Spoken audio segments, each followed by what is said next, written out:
नमस्कार, news for nation देख रहे हैं आप और मैं हूं सानिया आपके साथ। बिहार में पटना के आयकर विभाग ने बड़ी कार्रवाई कर दी है और छापामारी किया गया है गुजरात में। और आपको बता दें कि 6 राजनीतिक दलों पर जो कि फर्जी हैं उन पर अब शिकंजा कसा गया है। इन सभी राजनीतिक दलों पर डोनेशन लेने की मामले में कार्रवाई की जा रही है। 200 करोड़ डोनेशन लिया गया है इन फर्जी दलों के थ्रू। आपको बता दें कि अब पटना आयकर विभाग जो है सक्रिय हो गई है और इन 6 फर्जी दलों पर अब शिकंजा कसा जा रहा है पटना आयकर विभाग के द्वारा।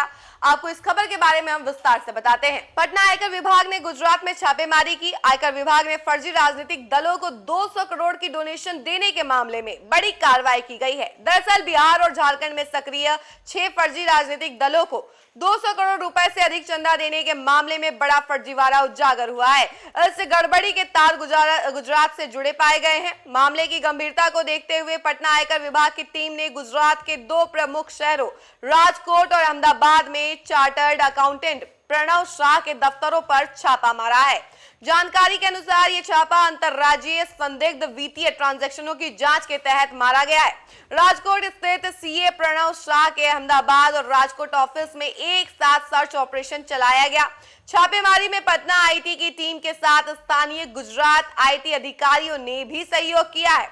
सूत्रों के अनुसार छानबीन के दौरान कई करोड़ रुपए के संदिग्ध ट्रांजैक्शन पकड़े गए हैं जो फर्जी राजनीतिक दलों को डोनेशन के रूप में दिखाए गए थे। इन ट्रांजैक्शनों का बिहार और झारखंड के 6 कथित दलों से संबंधित पाया गया है जिनके अस्तित्व को लेकर भी संदेह है। पटना आईटी विभाग की टीम शुक्रवार से ही राजकोट में डेरा डाले हुए है और छानबीन जारी है।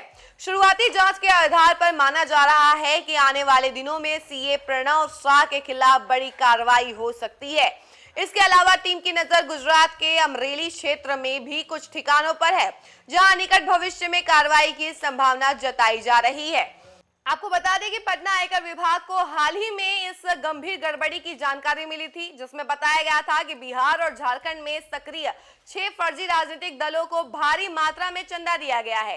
यह चंदा मामूली रकम नहीं बल्कि 200 करोड़ रुपए से अधिक का था। जांच के दौरान यह खुलासा हुआ था कि पैसा कागजी राजनीतिक दलों के खाते में भेजा गया और उसका उपयोग नकली ट्रांजैक्शन के जरिए टैक्स से बचने के लिए किया गया। इसे एक तरह से काले धन को सफेद करने की तरकीब के तौर पर देखा जा रहा है। जब इन ट्रांजैक्शनों की कड़ियां जोड़ी गई तो सबसे बड़ा लिंक गुजरात के कुछ फाइनेंशियल नेटवर्क से जुड़ता दिखाई दिया था। यही कारण रहा कि पटना आयकर विभाग ने सीधा गुजरात की ओर रुख किया। पटना आयकर विभाग की टीम 2 अगस्त की सुबह से ही गुजरात के राजकोट में डेरा डाले हुए है। टीम ने सबसे पहले चार्टर्ड अकाउंटेंट प्रणव शाह के राजकोट और अहमदाबाद स्थित ऑफिसों पर एक साथ रेड डाली थी। माना जा रहा है कि प्रणव शाह का नाम इस पूरे फर्जीवाड़े में केंद्रीय भूमिका में है। उन्होंने न सिर्फ कागजी राजनीतिक दलों को भारी डोनेशन ट्रांसफर करवाया था बल्कि उन लेन देन को वैध दिखाने के लिए फर्जी दस्तावेज और इनकम टैक्स रिटर्न भी फाइल किए। प्रणव शाह गुजरात के एक जाने माने सीए हैं जिनका नाम पहले भी टैक्स प्लानिंग से जुड़े मामले में चर्चा रहा है। लेकिन इस बार मामला साधारण नहीं है। यह चुनावी और राजनीतिक प्रक्रिया को प्रभावित करने वाला टैक्स घोटाला है।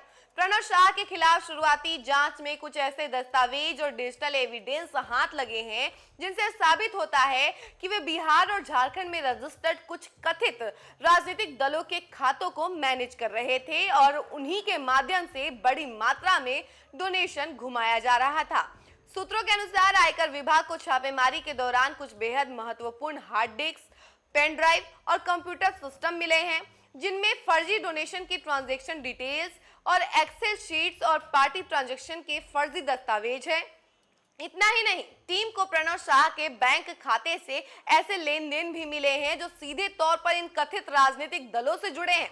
इन खातों में पैसे आने जाने का जो सिलसिला है वो चुनावी डोनेशन की आड़ में काले धन को सफेद करने का मजबूत सबूत पेश करता है। राजकोट और अहमदाबाद के बाद आयकर विभाग की नजर गुजरात के अमरेली क्षेत्र पर भी है। यहाँ पर भी कुछ ऐसे व्यापारिक और राजनीतिक संपर्कों की पहचान की गई है जो इस घोटाले में शामिल हो सकते हैं। सूत्र बताते हैं कि अमरेली में भी निकट भविष्य में छापेमारी की संभावना है और वहां के कुछ भूमि कारोबारियों और ट्रस्टों की गतिविधियों पर नजर रखी जा रही है। अब तक की छानबीन के आधार पर यह अनुमान लगाया जा रहा है कि सीए प्रणव शाह के खिलाफ फेमा एक्ट और इनकम टैक्स एक्ट के तहत गंभीर धाराओं में मामला दर्ज किया जा सकता है। यदि उन्हें दोषी पाया गया तो 7 साल तक की जेल और भारी जुर्माना संभव है।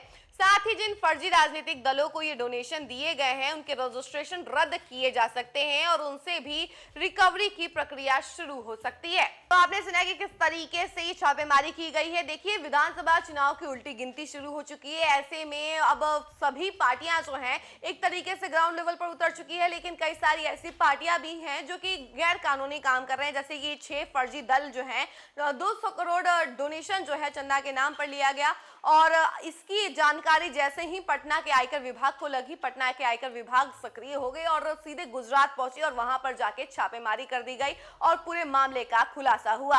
इस खबर में फिलहाल के लिए इतना ही। बाकी तमाम खबरों के लिए बने रहे हमारे साथ और देखते रहे न्यूज़ 4 नेशन। धन्यवाद।